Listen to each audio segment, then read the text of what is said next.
going to the match and checking out French chicks. It ain't fucking. You're getting to that match. It's like, what was the fucking video? It's the match day experience, Yahmpy. It's the match day experience. Look, this is what we've talked about before on the podcast, right? We love getting. I think personally, this is what I believe. I think people love the chance of beating one of the big sides. That's the glory. Look, we've done it in the past.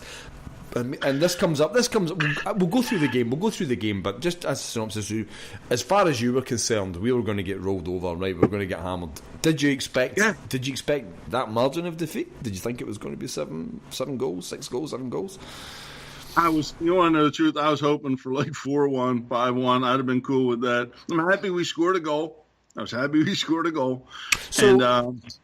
But dude, it happened so fast in the second half.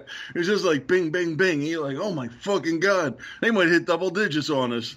It was that fucking video where you're like you're sitting there and they're just like, who the fuck was his name? Joaquin Phoenix. And he's like, he's like, you didn't even have a chance to breathe. It's like, why can't they get another one? And another one. Murdered. Holy shit, we get straight up murdered. We get murdered. And I tweeted out, this is like, it's like you or me going up against Conor McGregor or fucking, you know what I mean, Floyd Mayweather. That's what it was like, man. That's what it looked like. It was just so unbalanced. Like, let's start at the beginning, right? When the game started, we were on the front foot. Now, I think one of the reasons we're on the front foot is that Paris Saint-Germain was just getting warmed up.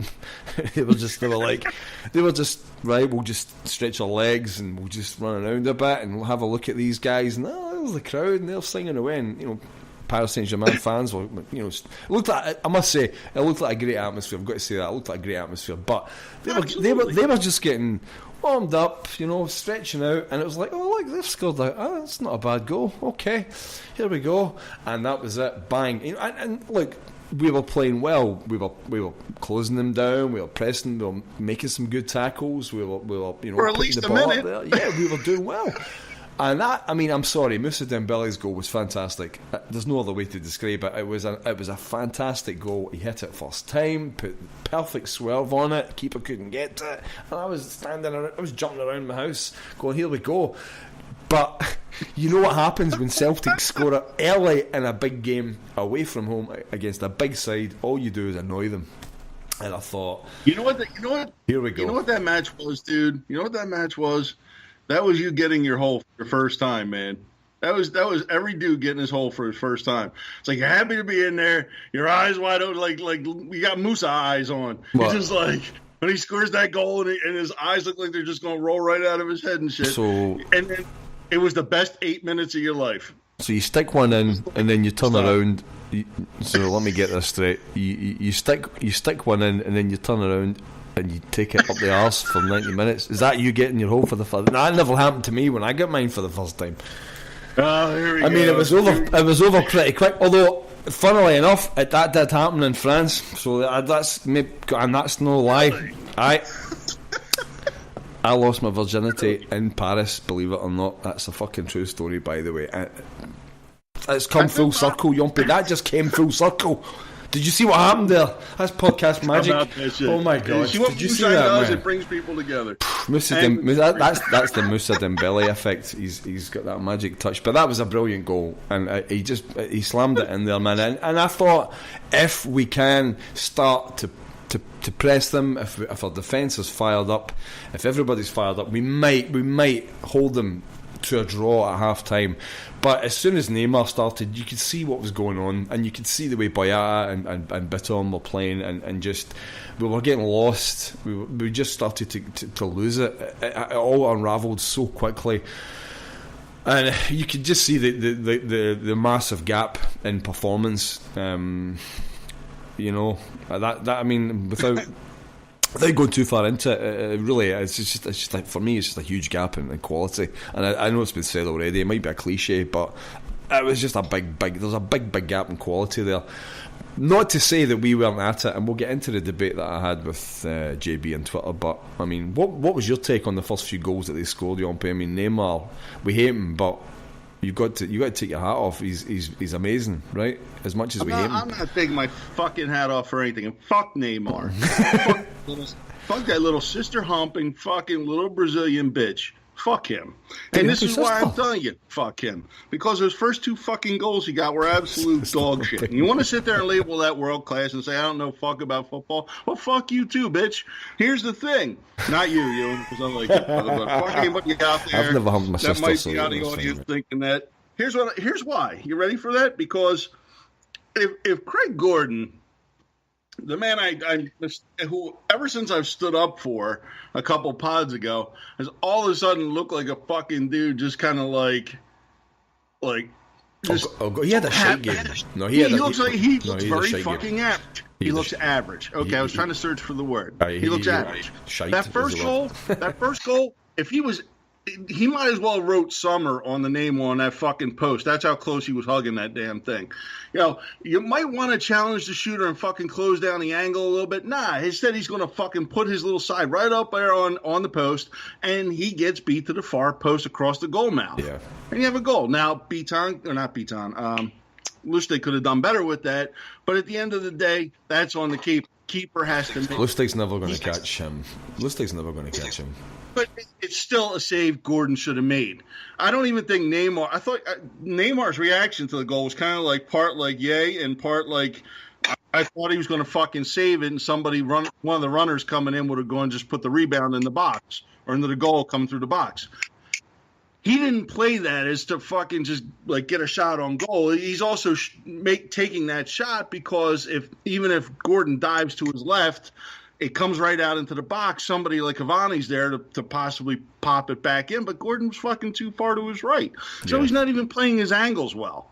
And then on the second goal, I didn't even get it typed out the first time, and he does the same fucking thing again. Gets beat across the face of goal to his far fucking post, and it's just a mirror image of the first goal, just a little more to the center of the box. Yeah, look, so, I mean, if you look at both of those goals were nearly identical, and Neymar hit it from exactly the same angle both times. As a narrow angle, and he has a fast player. He's got a lot of pace. He's got very, very quick feet. But I would have expected Gordon to make a better. Like Gordon had a bad night, and he wasn't the only one. Yahmpy. No, but he had a bad night. I'm not throwing him under a bus specifically, man. Totally, am not doing that. Everybody out with maybe Dembele, and that's it. And it's like everybody played like shit.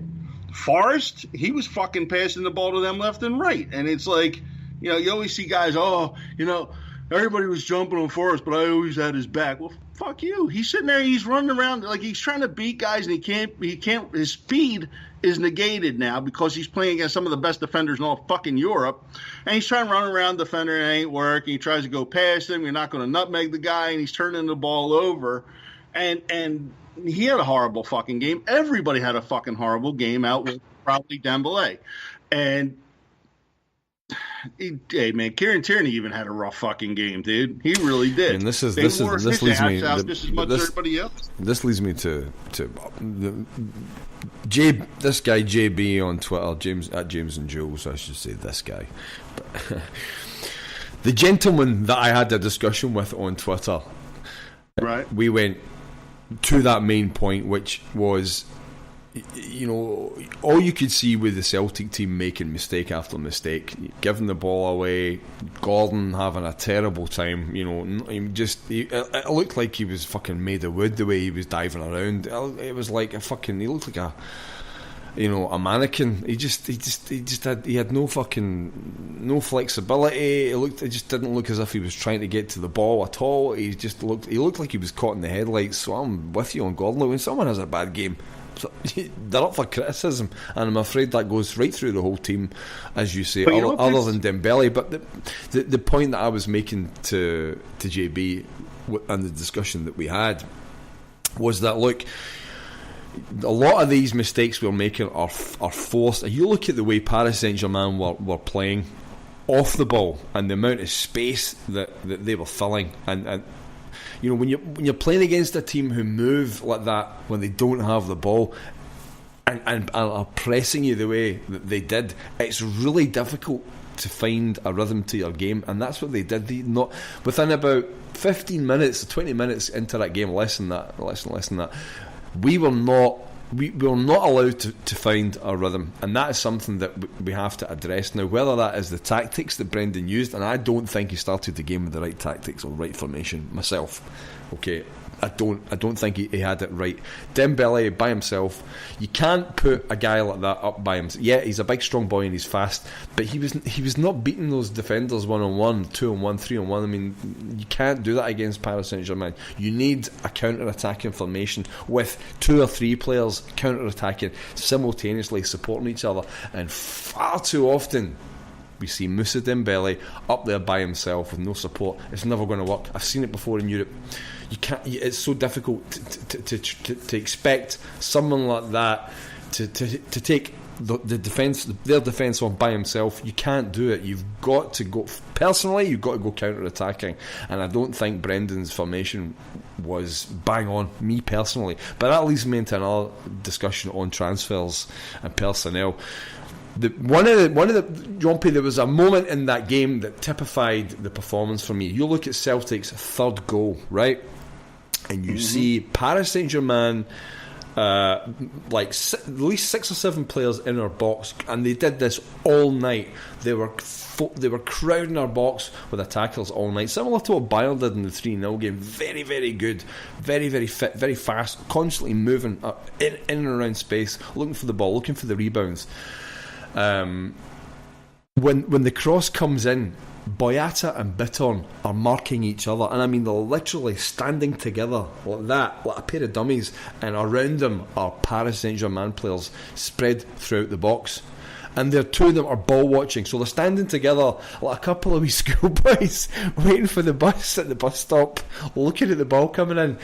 And the whole box is just filled with their attackers, unmarked. I think there's maybe Lustig is in and around there, and no, he was off by then. But Tierney was already he was gone. Sorry, so Tierney was there or thereabouts. He was out on the far left, and it typified the night for me. You've got one of the biggest problems that Celtic have right now is our central defence. It'll do for Scotland. You'll get away with it in the SPL games. You'll get away with it in the Old Firm games. You'll get away with it for the Cup games, and you might get away with it in some of the Europa League games or the qualifying rounds or whatever. But at this level, you get murdered, and that's what happened to Celtic. We got fucking murdered, and particularly in central defence. Dedrick Boyata is not European quality. I'm sorry, but he's not. Bitton is not a defender. And Lustig, Michael Lustig is not a centre back and does not have pace. I love Michael Lustig. I've criticised him in the past, but he gets caught out at a European level now and again. He's a great player. I love him. I'm not going to sit here and go, he's not. And Dedrick Boyata isn't a bad player either. But our central defence, if you look at that third goal and look at the third goal, everybody, if you've got replays or whatever, and you'll see Bitton and Dedrick Boyata standing together, totally bewildered. And that, it's a comedy of errors there. If you look at it, and I can tell you the play right now. PSG's coming off that free kick. They have 5 guys in the box. 5 guys. And Cham is the first guy to have a play on the ball. He just kind of sticks his back heel out and only deflects it over. PSG keeps possession of the ball, and who does the ball go bouncing and forth between but our boy there in the middle, our central defender, that was supposed to be a big help coming back, but looked pretty fucking just ordinary. They get the ball back, and you look, and there's nobody guarding the PSG players on the side. There's 2 guys fucking unmarked there. Who are they? It's fucking Neymar and Cavani.